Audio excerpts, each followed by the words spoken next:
We built a business that ended up being in 5 offices across 3 countries to lead and build something here. That's right, in the garage.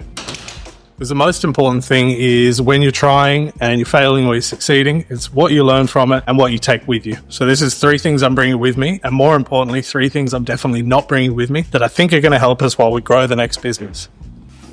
First thing I'm bringing with me is confirmation bias. And I know what you're thinking, confirmation bias is a bad thing, right? Well, not quite. Turns out there's some confirmations you might want to keep with you.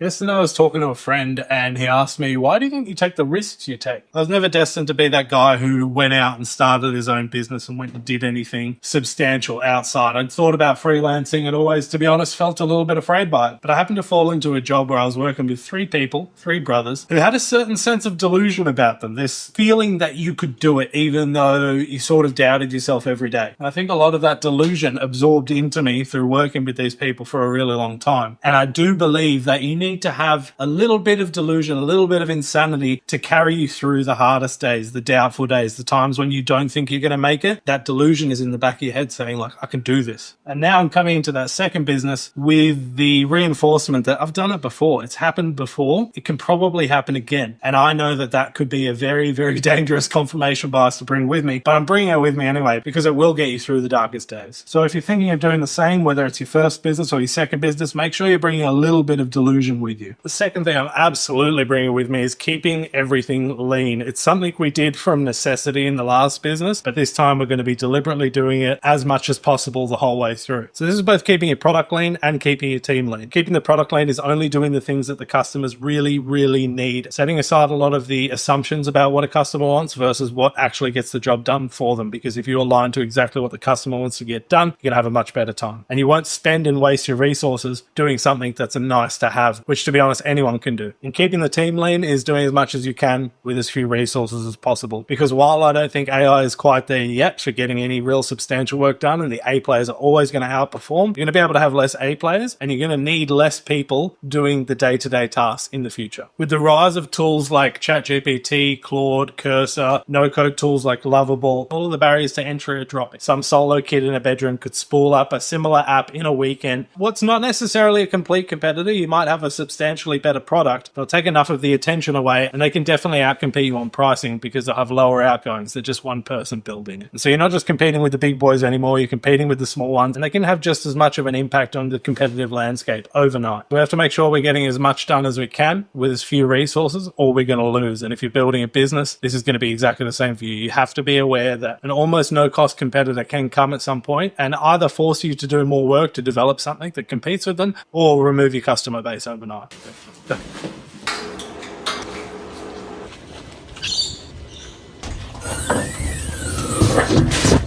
And then finally, I'm bringing curiosity and the freedom to explore. Spending a little bit too much time going down rabbit holes and exploring ideas created value in so many places in the last business. I want to maintain that I'm always willing to jump in and learn new things, and also not being too good for any task. Jumping in, doing it, trying it, learning it, then teaching it and delegating it later. Being interested to me means reading about it, learning about it. Being curious means going in and doing it. I think that's so important no matter what it is you're starting in any industry. But probably more important than the things I'm bringing is the things I'm not bringing. First up in the not bringing category is past judgments. I have a tendency, and most people do, I think, have a tendency to assign meaning and permanence to things that have happened in the past when people are always growing and changing and the situations are always growing and changing. My past experience and my current opinions form a really heavy weight, and I believe you do have to learn from the past, but don't get locked into thinking just because something happened in the past, it'll happen again. Because not only do you have to be reactive to new information, everyone else is reactive to new information as well. So when we were jumping into starting this business, I had assumptions about things that we hadn't done in the past or had said no to in our past business would immediately transfer into this business for no other reason than it was just in my head that it would happen that way. And this is like connecting APIs and integrations. In our past business, we did a social media thing that connected integrations. It sucked. And I was worried that we weren't going to do it again in this business. But obviously, the situation is different. The value to the customer is different. And the technology's changed. It's gotten easier. All of these things. Old me would have made assumptions. New me is waiting, watching, growing and learning and expecting the change that I know I've grown as a person. I'm expecting that of everything. I've been blown away by being open to the experience of watching someone grow, just how much everyone can grow and things change as time moves on and priorities change. So don't, like I almost did, get locked into assuming everything's going to be the same when literally everything changes all the time, and be really careful of decisions you make based on the past. The next thing I'm not bringing with me is managers, not the people. The people were great. The thing I saw in our last business is the bigger we got and the more people we had that were getting the job done, doing the thing, the more we needed managers, and the more managers we had, the worse the sight lines between what was going on at the bottom level and the planning and strategy at the top was. So a priority for me in this business is to get more star players into the mix earlier, so there's less need for management layers and things can stay a little bit flatter. So if you do have something unique about you, a bit of a star player, even if you're too humble to admit it, you know where the comment box is, you know how to find me.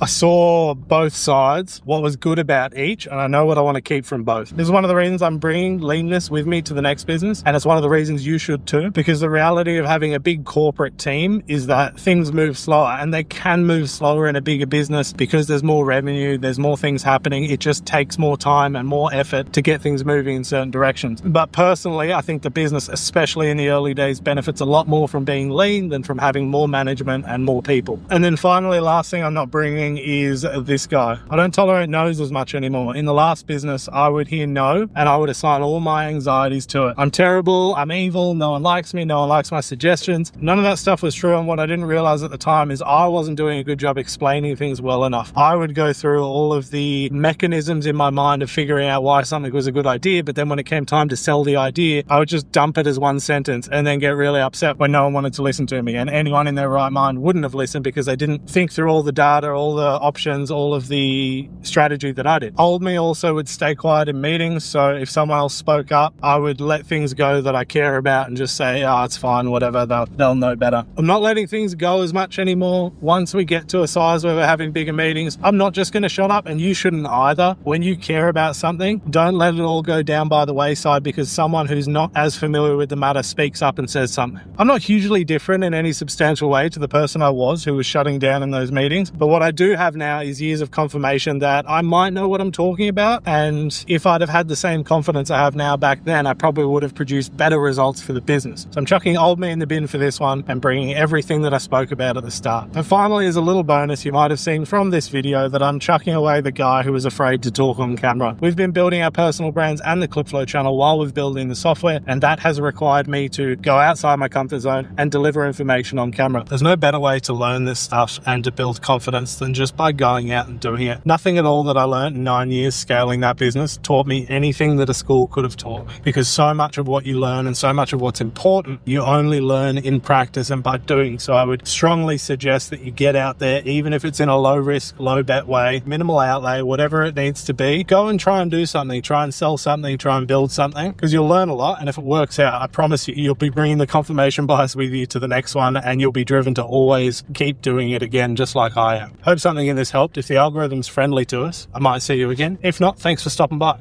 Peace.